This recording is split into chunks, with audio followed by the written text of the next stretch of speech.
Fellow Kenyans, we are here today to speak nothing but the truth. We are here today to say to our president and the government of Kenya what his friends will not tell him. We are here to say what members of parliament will not tell him.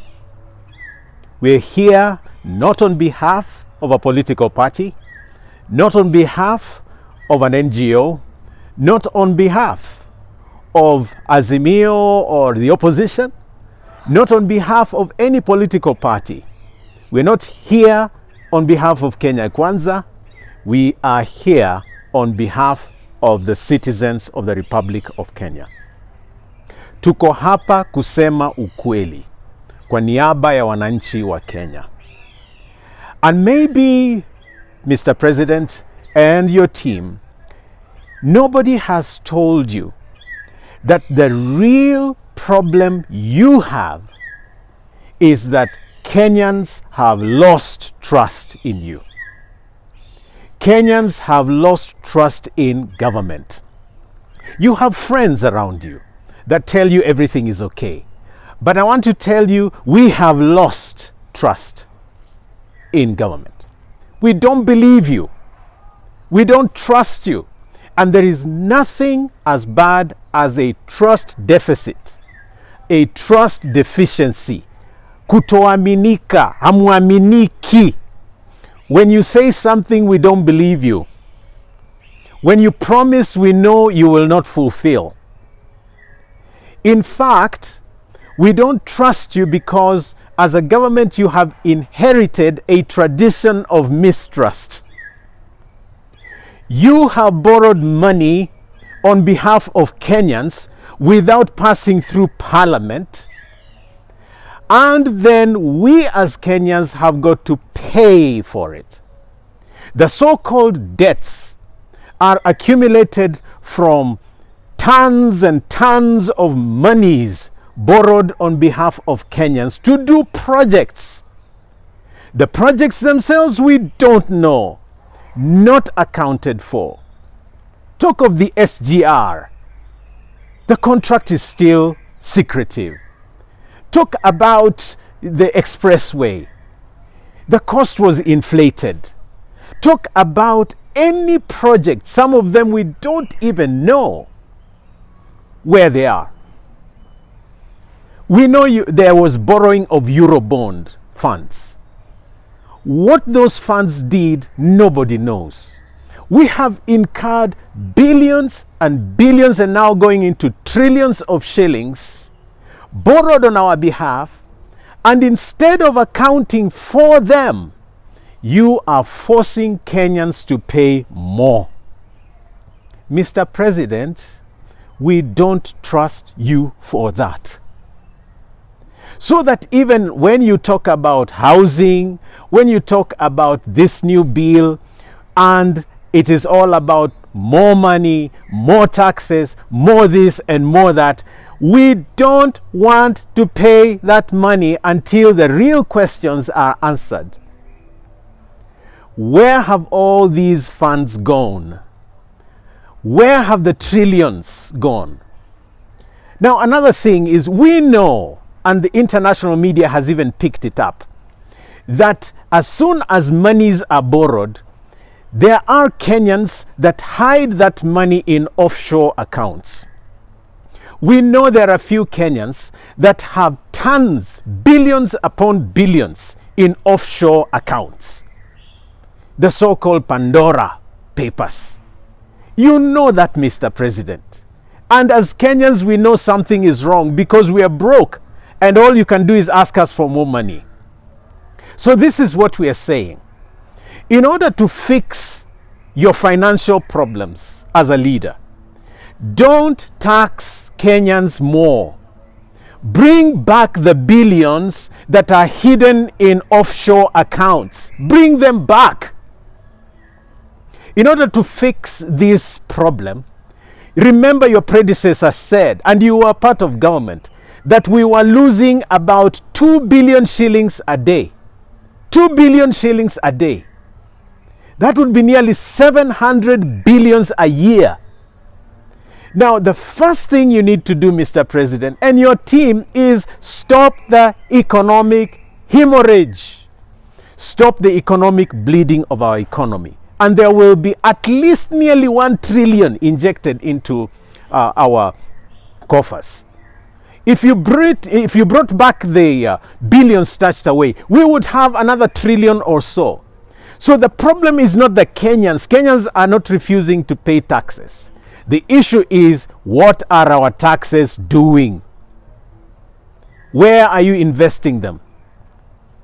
And Mr. President, it's not as if we are so naive to the schemes and the threats that you're issuing to your members of parliament.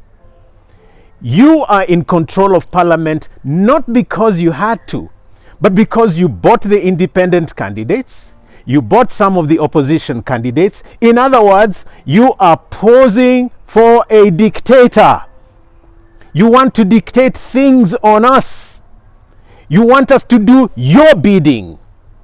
You want us to do what you want. The truth is, we don't want a dictator. We want a leader that is one of us, that feels like us, that thinks like us, that eats trouble like us. We want a leader who understands us. You don't understand us, Mr. President. And I'm shocked, and I will still be shocked, if the members of parliament we have elected will just come and say, okay, we will vote because he said tutaona. Mr. President, even if they vote for the bill, we will know it's because you forced them, because you threatened them. And that is not good leadership.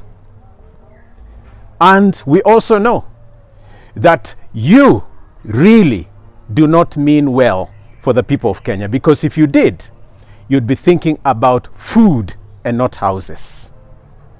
If you have food, you can work. Not everybody can be able to work on the house constructions and so on. You don't want to force our graduates to do that. Just do the right thing. Restore trust. Seal off the loss of funds. And I plead with you, if you do the right thing, Kenyans will listen to you. If you do the right things, we will actually be willing to pay and pay more taxes. We don't know where our monies will go. That is the truth. And we're afraid that you are going to be pushing Parliament to pass this bill because of selfish motives, because of wanting to be in office in 2027, because of wanting to assert yourself as a powerful leader. We've seen them. They've come and gone. You want to be like them. We plead with you not to be.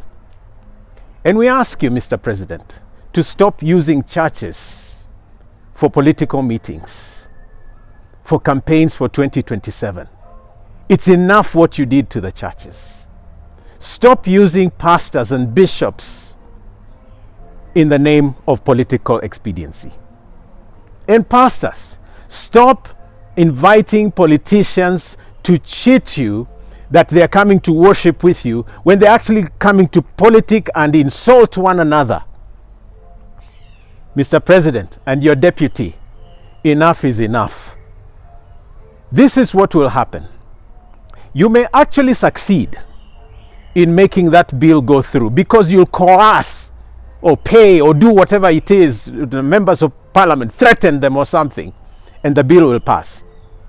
But we tell you, if it passes by force, you can be sure as many as are watching that happen will not want to vote for you in 2027, even if you manage to reach there.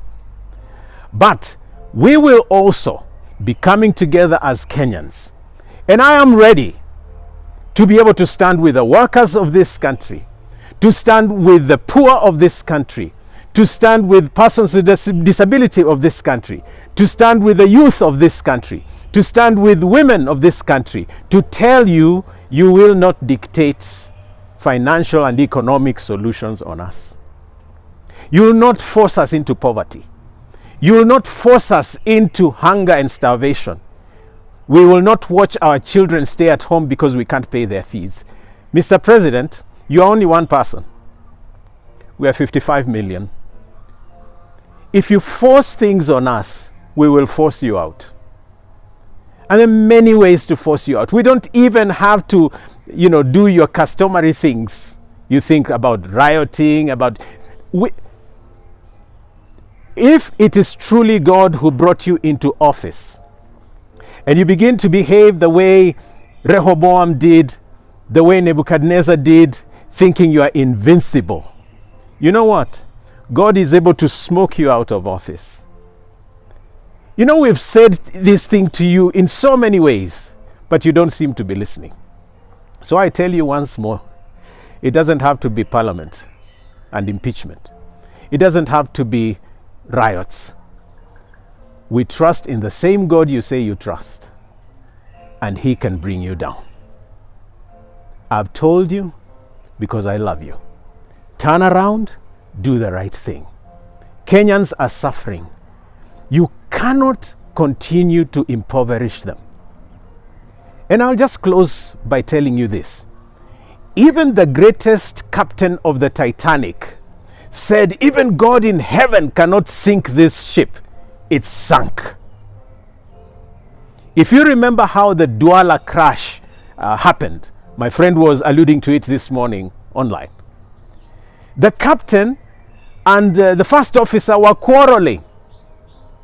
They were not agreed about the skies. The weather was bad. And it was not right for them to fly. But they insisted.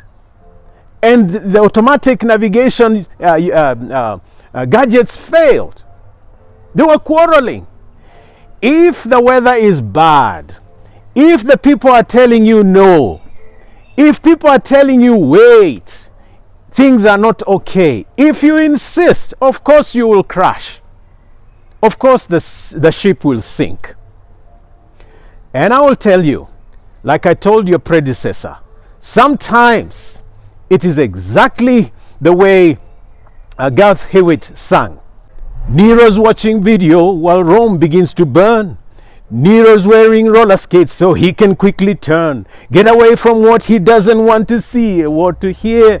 Nero is wearing headphones and they stretch from ear to ear. Nero's got a private world for which the heart may yearn.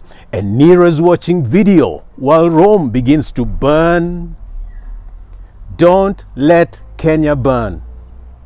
Don't let Kenya sink. Don't drive us into the skies when the weather is bad. Don't destroy this lovely Kenya. You've heard me. You've heard me.